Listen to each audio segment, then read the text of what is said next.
Hello guys, आप सबका स्वागत है निर्वाणा एकेडमी में। आज की इस वीडियो में हम रिजर्वेशन टॉपिक को ही कंटिन्यू करेंगे। तो ये समय था 1975 का, जब इंदिरा गांधी ने इमरजेंसी डिक्लेयर की थी और जो मेजर पॉलिटिशियन लीडर थे अपोजिशन पार्टी के, वो अरेस्ट हो गए थे। जब इंदिरा गांधी ने इमरजेंसी रिवोक की 1977 में, तो इलेक्शन हुए और इलेक्शन में कांग्रेस पार्टी पावर में नहीं आ पाई। जनता पार्टी पावर में आई और मोरारजी देसाई प्रधानमंत्री बने। Before the end of his term, इनका समय रूल करने का, जो पार्टी का समय था ख़त्म होने से पहले इनका टेन्योर, इन्होंने कमेटी अपॉइंट की। जो कमेटी थी बीपी मंडल द्वारा संचालित। इस कमेटी का उद्देश्य जो था वो था सोशली और एजुकेशनली बैकवर्ड सिटीजन्स को आइडेंटिफाई करना, जो एससी और एसटी नहीं थे। दोबारा से इलेक्शन हुए और इंदिरा गांधी पावर में आई। लेकिन इन्हीं के टाइम पे 1983 में मंडल रिपोर्ट भी आई। लेकिन इंदिरा गांधी ने इस रिपोर्ट पे काम करने से मना कर दिया, एक्ट करने से मना किया। क्या कहती थी ये रिपोर्ट?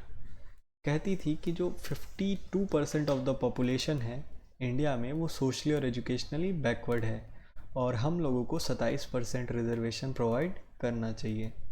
लेकिन इंदिरा गांधी ने इस पे एक्ट करने से मना किया। दोबारा से इलेक्शन हुए और राजीव गांधी की सरकार आई। लेकिन राजीव गांधी की सरकार ने भी इस रिपोर्ट पे एक्ट करने से मना किया। इन्हीं के टाइम पे राजीव गांधी के एरा में वीपी सिंह डिफेंस मिनिस्टर थे। वीपी सिंह ने राजीव गांधी के अगेंस्ट में एंटी करप्शन क्रूसेड चालू किया और रिज़ाइन कर दिया। राजीव गांधी के एरा में जो मेजर स्कैंडल हुआ एज ए रिज़ल्ट, वो था बोफोर स्कैंडल। बोफोर स्कैंडल से इतना इम्पैक्ट पड़ा इनके गवर्नमेंट को कि जब दोबारा से इलेक्शन हुआ 1989 में, तो कांग्रेस पार्टी पावर में नहीं आ पाई और वीपी सिंह पावर में आए।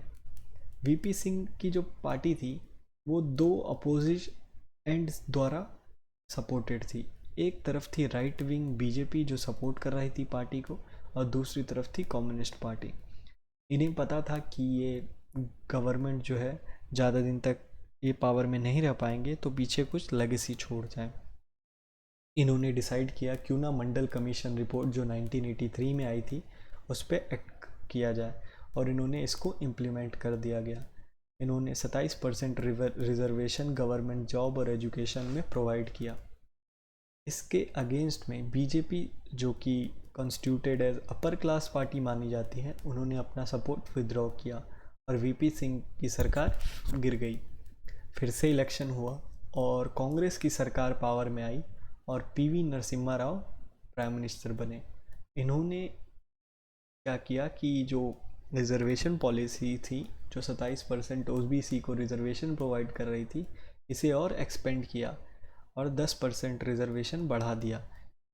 10% रिजर्वेशन जो प्रोवाइड किया वो था इकोनॉमिकली वीकर सेक्शन पे। तो इन दोनों पॉलिसी, जो Morarji PV Narasimha Rao PV VP Singh और पीवी नरसिम्हा राव ने जो इम्प्लीमेंट किया था रिजर्वेशन पॉलिसी, इसके अगेंस्ट में काफ़ी प्रोटेस्ट हुआ और कई सारे डीयू के स्टूडेंट्स थे और जगह जगह पे इंडिया में सेल्फ इमोलेट कर रहे थे।